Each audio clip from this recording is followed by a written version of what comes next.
বান্দা যখন ফিরে আসে ভাইয়া, কেউ যখন তওবা করে, ভুল বুঝতে পারে, আবার নতুন করে আল্লাহর কাছে ক্ষমা প্রার্থনা করে, কসম খোদা আল্লাহ তাআলা ভীষণ খুশি হয়।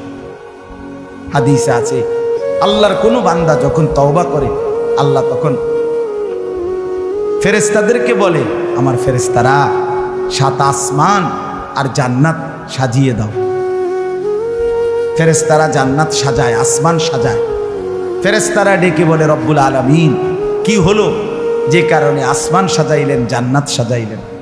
রব্বুল আলামিন তখন বলে, আসলাহাল আবদু মাওলাহু, এক ভেগে যাওয়া গোলাম আজকে তার মনিবের সাথে সম্পর্ক ঠিক করে ফেলেছে।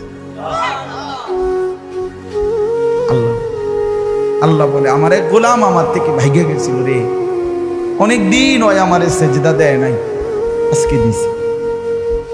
অনেকদিন সে আমারে ডাকে নাই, আমি খুব কষ্ট পাচ্ছিলাম।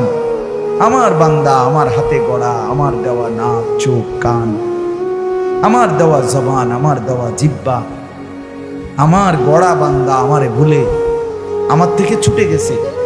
আজ আমার সেই ভেগে যাওয়া বান্দা আমার কাছে ফিরে আসছে। লাল্লাহু আশাদ্দু ফারাহান বিতাওবাতি আবদি, নবী সাল্লাল্লাহু আলাইহি সাল্লাম বলেন, আল্লাহ তাআলা ভীষণ খুশি হয় বান্দা যখন তওবা করে। এজন্য যুবক ফিরে আসো, নওজোয়ান ফিরে আসো, নিজের ক্ষতি করো।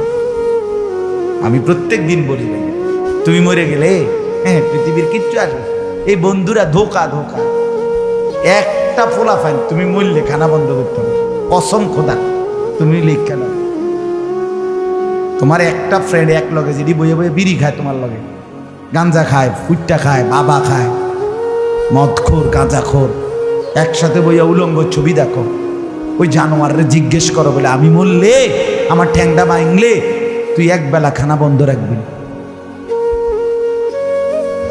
কথা বুঝেন নাই? ধোকা ধোকা, এগুলো ধোকা। ওরা কেউ থামবে না।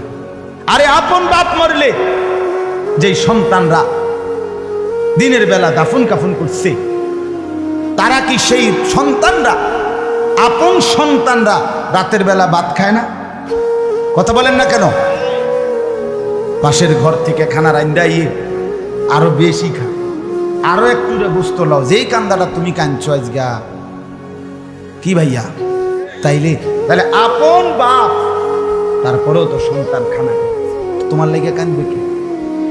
এর জন্য পৃথিবী আমাদের কারো জন্য থামবে না ভাইয়া, থামবে না।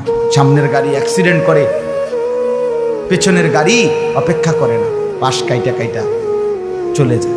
জ্যাম বাজ্যা গেলে আরো শিক্ষার শুরু করে, আরে লোক মরে গেছে, আরে মরলে মরুক বেটা, রাস্তা ক্লিয়ার করতে ক। ঠিক কিনা বলেন না কেন? ধরে বেটা বেটা কেডা মরছে না মরছে বেটা, এর লেগে বুঝি মানুষের রাস্তা আটকায় নেবে, মানে এই যুক্তি দেখা। তাহলে কেডা মরছে না মরছে মানে তোর মতো এক মানুষ মরছে, ঠিক কিনা বলেন না? তোর মতো এক সুস্থ সবল মানুষ মরছে বেটা, যে একটু আগে হাত নাড়তো পা নাড়তো, সেই মানুষটা এখন রক্তে ভাসতেছে বেটা, পাত্তাও নাই। কিসের সময়? কার হাতে সময়? সবাই মেশিনের মতো, যন্ত্রের মতো দৌড়াইতেছে। রাস্তায় দেখেন না সিএনজি অটো কি করে সবাই, কারো হাতে সময় নেই, ঠিক কিনা বলেন? কে কাকে ঠেলিয়া যাবে, কারো হাতে সময়।